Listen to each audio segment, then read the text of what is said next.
Shoutout kabayan, yun ang sulis. I think General, simple lang ho yung tanong ko. Nung makita nyo siya, hindi nyo siya tinanong bakit siya nandun? sinabi niya sa akin, sir, na pumunta siya, gusto niyang makita si Alice. Wow. Pwede po ba yon, General? At pumayag ba kayo? May 100. General. Nakita mo siya? Yes, sir, nakita ko siya doon sa Indonesia that time. O, so nung nakita mo siya, hindi mo siya tinanong, teka lang, asset kita, bakit nandito ka? Nang hindi ko alam. Actually, sir, Ibang usapan na ito. information lang ang kinukuha ko sa kanya, sir, Your Honors.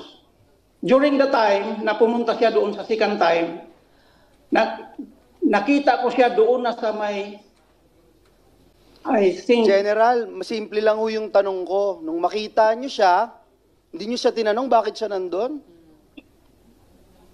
sinabi niya sa akin, sir, na pumunta siya, gusto niyang makita si Alice.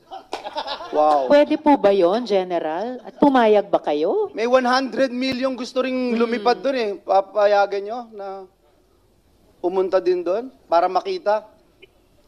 Do, hindi namin siya pinayagan na makakita, Your Honor. General, uulitin ko yung sinabi nyo. Gusto ho namin kayong paniwalaan pero medyo nagdududa na po ako sa inyo ngayon. Kasi sabi nyo, kaya nyo siya tinap dahil may access siya kay Attorney David na lahat ng media outlets dito sa Pilipinas may access kay Attorney David na i-interview, na madaling ano. Tapos, itong masakit na sa tenga, pumunta siya ng custodial kung saan nandun si Alice Go, pinapasok nyo, sinama nyo, nandun ka, at sabi mo, gratitude. Meron kang gustong mangyari doon, bakit mo siya pinapasok at kasama mo? At pangalawang beses, kung hindi mo siya binigyan ng authority at di mo siya binigyan ng poder para i-exercise yung kanyang kapangyarihan na tao mo siya, hindi siya makakapasok doon. Am I right? On the second time around. So what is it, General? Your Honors, please, yung sa second time, hindi ko po talaga alam. Pero the first time, yes, alam ko, tumawag sila sa akin, nabibisitahin nila si Alice, kasama si Attorney David. Yes, Your Honors, hanggang doon sa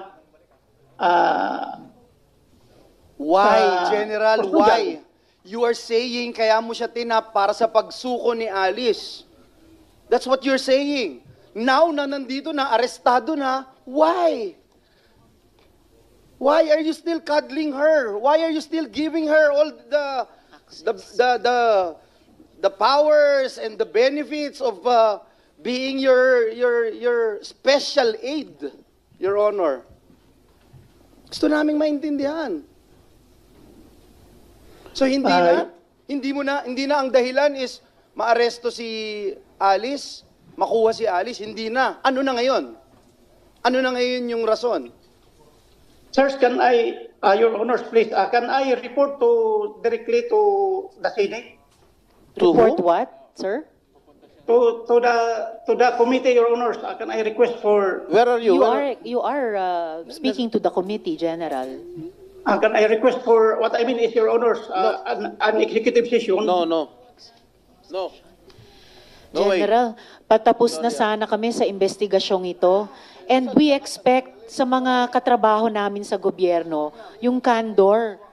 Kasi, kumbaga, sa kasong ito, panalo ang gobyerno eh. So, dapat may transparency sa isa't isa para klaruhin lahat ng detalye ng nangyaring ito sa kaso ng Pogos at sa kaso ni Guo Huaping. So please be candid and transparent with the committee, General. yes, Sa Your Honor. SP Pro Tempore, sandali Sagutin lang, mo lang sir. yung tanong ni Senator Joel. We will wait for your answer. Yes, sir. The reason why na sumama ako, nag-facilitate ako during their visit is actually, sir, Your Honors, ang sabi ni Ma'am Jessica, mayroon si Alice i-reveal na informasyon vital sa kampanya natin. Ano yun? Kampanya. Ano yun? Informasyon na yun. Ano? Anong May vital mga- information? Sige. May mga involved pa na malalaking tao. Yun na. Allegedly, sabi niya, Yun na. Yung pangalan ni Presidente Duterte, pangalan ko, pangalan ni Bungo, pangalan ni General Karamat, na i-implicate doon sa pinabit na hinahanda ni Maslog. Yun na. Were you successful no sir. in getting information from Alice Go? We get information from Alice different from the story, sir. Different What from that was story. the information that Was you was got? that what was the what was that information? That's why, sir, if the committee will allow me, sir, No. No. I can reveal everything, sir, doon sa executive session as there are names implicated, sir. Actually, recorded yun, sir. Yung May audio recording deb- kayo? Yes, Your Honors. During our debriefing with Alice. Madam Chair, I think since we are already deep into this conversation, and it's we owe it to the Filipino people to Yes. know the details of this new Yes. angle. Revelation. Bago ho to eh. Oo. Hindi ako personally, I'm not in agreement to do an executive session. Me too, Dapat ho sabihin ho ngayon Yes. sa ating hearing. Yes, I agree, Senator Sherwin. Madam Chair, I General, also- yes, SP Pro I do Tempore. not agree with, to Yes. hold an executive session. The Filipino people ought to know what is happening, and this is a new revelation. You better start talking now, General.